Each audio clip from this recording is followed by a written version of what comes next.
Assalamualaikum warahmatullahi wabarakatuh.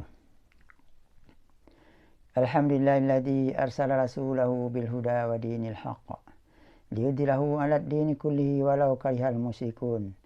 Asyhadu an la ilaha illallah wa asyhadu anna Muhammadan abduhu wa rasuluh.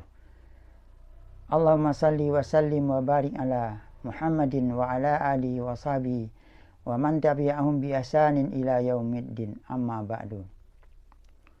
Ya ayyuhalladzina amanu taqullaha haqqa tuqatih wa la tamutunna illa wa antum muslimun.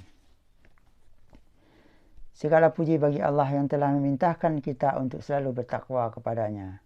Berkat rahmat dan nikmatnya lah kita bisa dipertemukan dalam media ini untuk saling berbagi dan saling mengajak kepada kebaikan. Mudah-mudahan para penonton yang menyaksikan selalu dalam lindungan dan kasih sayang Allah Subhanahu wa ta'ala. Salawat beserta salam tentunya selalu kita aturkan kepada junjungan kita Nabi Muhammad SAW yang telah mengenalkan kita kepada kebenaran ajaran Islam. Salawat juga kita sampaikan untuk keluarga beliau, para sahabat, dan para pengikutnya yang selalu istiqamah menjalankan sunnah-sunnahnya hingga akhir zaman nanti. Pada video ini, saya akan membacakan hadis nomor 22 dari kitab Riyadhus Shalihin, bab kedua tentang taubat. Di mana pada hadis ini diceritakan taubatnya seorang wanita yang telah melakukan perzinahan.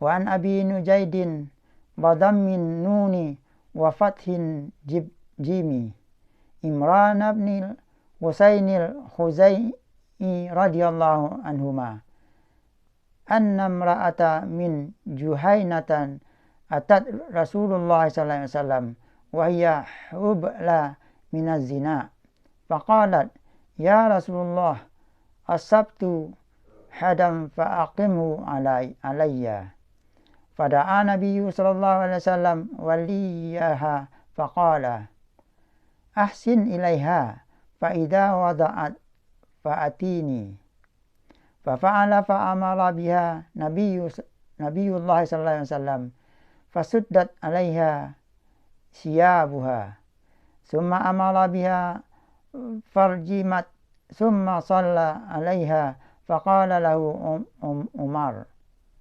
tusalli alaiha ya Rasulullah wa qad zinat faqala laqad tabat taubatan law kusimtu baina sab'ina min ahlil madinati lawasi'athum wal wajadta afdala min anjadat binafsiha lillahi azza wa jalla.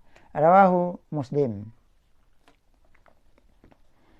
Dari Abu Nujaid Imran bin Al-Husain Al-Khuzai radhiyallahu anhuma bahwasanya ada seorang wanita dari Juhainah datang kepada Rasulullah SAW dalam keadaan hamil karena zina. Lalu ia berkata, ya Rasulullah, aku telah melakukan suatu perbuatan yang mengharuskan diberlakukannya hukum had pada diriku. Karenanya perlakukanlah hukum itu padaku. Kemudian Nabiullah SAW memanggil wali wanita itu. Seraya berkata, perlakukanlah ia baik-baik dan jika telah melahirkan, bawalah dia kepadaku. Maka walinya itu pun segera melaksanakan. Setelah melahirkan, Nabiullah meminta supaya wanita itu dihadirkan, kemudian pakaiannya diikatkan dengan kencang padanya. Lalu diperintahkan agar dia dirajam. Setelah meninggal, beliau mensalatkannya. Lalu Umar bertanya kepada beliau, apakah engkau mensalatkannya padahal dia telah berzina? Beliau menjawab, sesungguhnya dia benar-benar telah bertaubat. Seandainya taubat itu dibagi-bagikan kepada 70 orang penduduk Madinah, niscaya akan mencukupinya. Apakah engkau pernah mendapatkan orang yang lebih utama daripada seseorang yang mengorbankan seluruh jiwa raganya hanya untuk mencari keridhaan Allah yang Maha Perkasa lagi Maha Mulia? Inilah hadis riwayat Muslim nomor 1696. Dari hadis ini terdapat kandungan di mana seorang mukmin yang benar-benar bertaubat jika melakukan pelanggaran terhadap syariat Allah, maka dia akan segera bertaubat dan bersihkan dirinya dari kotoran dosa, meskipun dia harus membayarnya dengan jiwa atau kematian. Hukuman had merupakan pelebur berbagai kesalahan dan ancaman bagi setiap pelaku kemaksiatan. Oleh karena itu, barang siapa yang telah ditegakkan padanya hukum had di dunia, maka itulah azab yang diterimanya dan taubatnya akan diterima Allah. Hukuman had tidak boleh diberlakukan pada wanita hamil sampai ia melahirkan. Hadis ini merujuk pada Al-Quran surat An-Nur ayat 2 yang berbunyi, Az-zaniyatu waz-zani fajlidu kulla wahidin minhuma mi'ata jaldah wa la ta'khudhukum bihima ra'fatun fi dinillahi in kuntum tu'minuna billahi wal yaumil akhir wal yashhad adabahuma ta'ifatum minal mu'minin.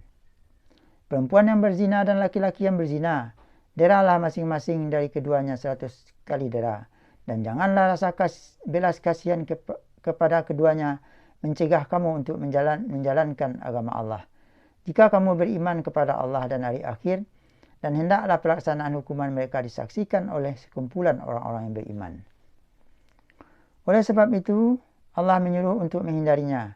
Terdapat dalam surat Al-Isra ayat 32 yang berbunyi, وَلَا تَقْرَبُوا الزِّنَا إِنَّهُ كَانَ فَاحِشَةً وَسَاءَ سَبِيلًا. Dan janganlah kamu mendekati zina, sesungguhnya zina itu adalah suatu perbuatan yang keji dan sesuatu jalan yang buruk. Allah melarang pergaulan bebas antara laki-laki dan perempuan, menonton tayangan-tayangan merangsang karena itu adalah salah satu yang bisa mendekatkan kepada perbuatan zina, dan ini saja sudah dilarang oleh Allah, apalagi melakukannya. Perbuatan zina menyebabkan hancurnya garis keturunan, kegelisahan di masyarakat, dan merusak ketenangan rumah tangga, dan menghancurkan rumah tangga itu sendiri, serta dapat merendahkan martabat manusia. Dari peristiwa pada hadis ini dapat dipahami bahwa bila orang berzina telah bertaubat dan bersedia menjalankan hukuman di dunia, maka ia terlepas dari hukuman di akhirat. Inilah hadis yang terdapat pada nomor 22 yang menceritakan bagaimana taubatnya seorang perempuan pezina. Subhanaka Allahumma wa bihamdika asyhadu an la ilaha illa anta astaghfiruka wa atubu ilaih. Mudah-mudahan hadis ini bermanfaat bagi kita semua. Wabillahi taufiq wal hidayah. Wassalamualaikum warahmatullahi wabarakatuh.